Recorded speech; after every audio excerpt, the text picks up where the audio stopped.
कार्यक्रम के दौरान ये भी देखा जा रहा है, बच्चों को तो आप निश्चित तौर से कहीं ना कहीं एक मैसेज दे ही रहे हैं कि बच्चों को कैसे आगे बढ़ना है, कैसे क्या करना है, बच्चे किस तरह करें कि वो बड़े बन सके और बड़ा बने तो कैसे रहें। लेकिन आज आपने निश्चित तौर से उन तमाम राजनीतिज्ञ जो अपने आप को कहते हैं, जो राजनेता हैं, उन लोगों को भी आपने एक बहुत बड़ा मैसेज एक नाटक के माध्यम से दिया। इसको कहा जा सकता है कि आपने इस नाटक के माध्यम से उन लोगों को एक जोरदार तमाचा मारा कि देखिए लाल बहादुर शास्त्री की जीवनी को आपने प्रकाशित किया। क्या उद्देश्य रहा सर? देखिए, इसमें तमाचा मारने वाली कोई भावना अपनी नहीं थी। आप पत्रकार हैं, आप तो उसको खोजेंगे ही। हमारी भावना ये थी। नमस्कार, आप देख रहे हैं समृद्धि न्यूज चैनल और मैं हूं अशोक तिवारी। अभी इस वक्त ज्ञान ज्योति आवासीय विद्यालय बमपाली में हम लोग हैं और अब की बार परिवर्तन ज़बरदस्त तरीके से एक अलग परिवर्तन के स्वरूप को दिया है ज्ञान ज्योति विद्यालय ने। अभी इस वक्त हमारे साथ इस एनुअल फंक्शन डे ज़बरदस्त तरीके से तो मन ही रहा है। हमारे साथ इस विद्यालय के डायरेक्टर आदित्य विजय जैन सर हैं और इनसे हम जानने की कोशिश करेंगे। एक अलग कंसेप्ट आपने दिखाया सर, और तमाम विद्यालयों में हम लोग जाते हैं, वार्षिकोत्सव बहुत सारे होते हैं, लेकिन आपने जिस कंसेप्ट पे फोकस किया है वाकई लाजवाब है। क्या कहेंगे आज आप? देखिए, हम लोगों का उद्देश्य किसी भी विद्यालय का एक ही होता है कि बच्चों को शिक्षित करना। शिक्षित का मतलब सिर्फ अक्षर ज्ञान से नहीं होना चाहिए। शिक्षा का मतलब सांस्कृतिक, भौतिक, भौगोलिक और हमारे अंदर के दीप को प्रज्वलित करना, तभी जाके एक इंसान हम बना सकते हैं। और हम लोगों का विशेष उद्देश्य ये है कि हम अपने यहाँ आने वाले छात्र छात्राओं का चहुमुखी विकास कर एक अच्छा इंसान, एक अच्छा नागरिक बना सके, न कि केवल शिक्षित बनाकर सड़कों पे छोड़ देना। और उसी के अंतर्गत हम लोग प्रतिवर्ष अपना एनुअल फंक्शन जो सेलिब्रेट करते हैं उसमें एक अलग सब्जेक्ट देते हैं। जैसे लास्ट ईयर हमारा सब्जेक्ट था संस्कार, इस साल है परिवर्तन। आपने कार्यक्रमों में देखा होगा कि परिवर्तन हम लोगों ने विभिन्न रूप में दिखलाया। जैसा आपने लाल बहादुर शास्त्री जी के कार्यक्रम को देखा कि उन्होंने एक प्रधानमंत्री होते हुए एक लोन लिया गाड़ी लेने के लिए अपने बेटा को। उनकी मृत्यु हो जाने पे उनकी पत्नी ने लोन माफ़, जबकि इंदिरा गांधी जी लोन माफ़ करने आई, उन्होंने कहा कि नहीं, उनकी आत्मा को तकलीफ़ होगी और टैक्स के पैसे से मैं लोन माफ़ नहीं करा सकती। तो यह जो सोच था और आज के परिवर्तित सोच को हमें दर्शाना था।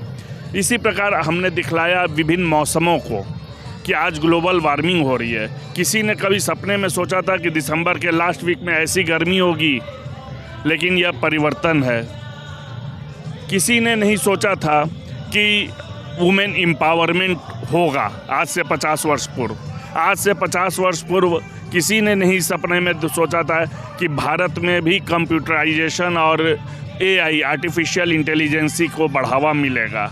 आज हम परिवर्तित युग में जी रहे हैं। तो जितने भी सकारात्मक पहलू हैं हम उसे दिखलाने और उसे अपनाने के लिए प्रेरित करते हैं, और उसी उद्देश्य से आज का यह कार्यक्रम हम लोग कर रहे हैं। कार्यक्रम के दौरान ये भी देखा जा रहा है, बच्चों को तो आप निश्चित तौर से कहीं ना कहीं एक मैसेज दे ही रहे हैं कि बच्चों को कैसे आगे बढ़ना है, कैसे क्या करना है, बच्चे किस तरह करें कि वो बड़े बन सके और बड़ा बने तो कैसे रहें।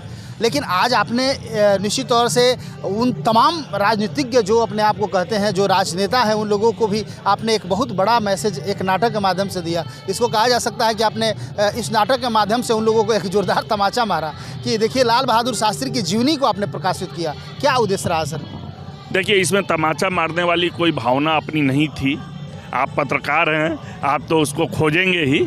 हमारी भावना ये थी कि हम जो हमारा नया जनरेशन है उसे अपने पुरानी बातों से अवगत कराएं कि हमारे राष्ट्र में ऐसे ऐसे दानी और ऐसे लोग रहे हैं जिन्होंने कि प्रधानमंत्री होते हुए भी बेटा के लिए लोन पर गाड़ी ली। किसी को इशारा कर देते तो 12,000 की जगह 1.5 लाख की गाड़ी भी उसके लिए खड़ी हो सकती थी, परंतु उन्होंने लोन पर लिया। उनकी मृत्यु के बाद उनकी पत्नी ने लोन चुकता करने की बात कही, न कि किसी प्रकार की भीख लेने की बात की।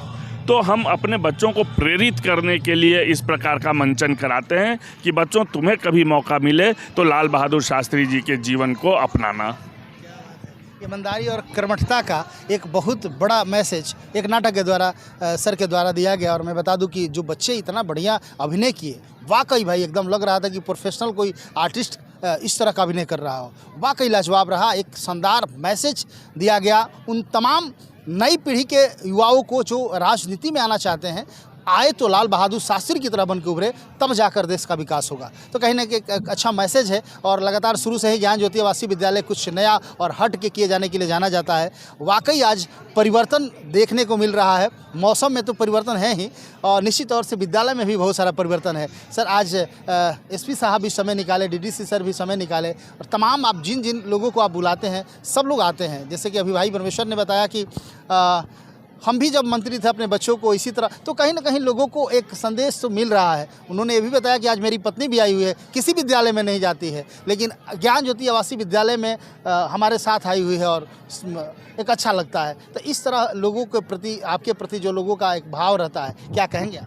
देखिए, हमारे कार्यक्रमों से लोगों को यह प्रेरणा मिलती है कि हम लोग जो कुछ भी देते हैं वो समाज के लिए करते हैं। यह केवल एक सांस्कृतिक कार्यक्रम हमारे विद्यालय में नहीं हो रहा होगा, कुछ ना कुछ हम लोगों के लिए एक प्रेरणा स्रोत बनेंगे। इसी भावना को समझते हुए हमारे यहाँ अतिथियों का आगमन होता है।